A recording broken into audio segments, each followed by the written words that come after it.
இன்னைக்கு உலகத்திலேயே பெரிய பிரச்சனை கவலை தாங்க. எல்லாருக்குள்ள பிரச்சனைங்கிறது என்ன? கவலை தான். அதற்கு அலிரல்லாஹு இடத்தில் கேட்டார்கள், உலகத்தில் வலிமையானது எதுன்னு கேட்டாங்க. அலிரல்லாஹு தஆலா சொன்னாங்க, அல்லாஹ் உலகத்தை படைத்தான், உலகம் அசைந்தாடி கொண்டிருந்தது. அந்த நேரத்தில் அல்லாஹ் மலைகளை படைத்தான், பூமி அப்படியே நின்று விட்டது, அதனால் வலிமையானது மலைகள் சொன்னாங்க. உலகத்திலேயே வலிமையானது மலை தானான்னு கேட்டாங்க. மலைகளையும் கூட துகள் துகளாக நொறுக்கி தள்ளிவிடும் இரும்புன்னு சொன்னாங்க.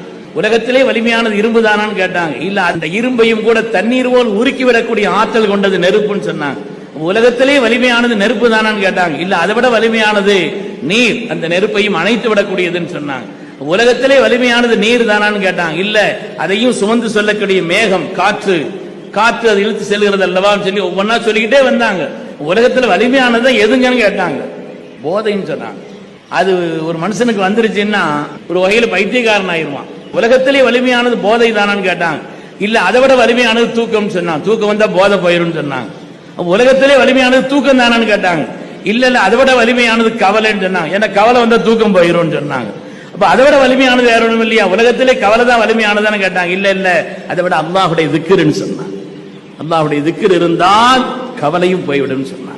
அல்லாஹ்வுடைய திக்ருடைய பயன்பாடுகள்ங்கிறத ஒரு 70 பயன்பாட்டை நம்முடைய பெருமக்கள் எழுதி காட்டுவார்கள். அல்லாஹ் குர்ஆனிலே சொல்லக்கூடிய பிரதானமான பயன்பாடு அது கல்பிலே நிம்மதியை தரும். Download ShareChat.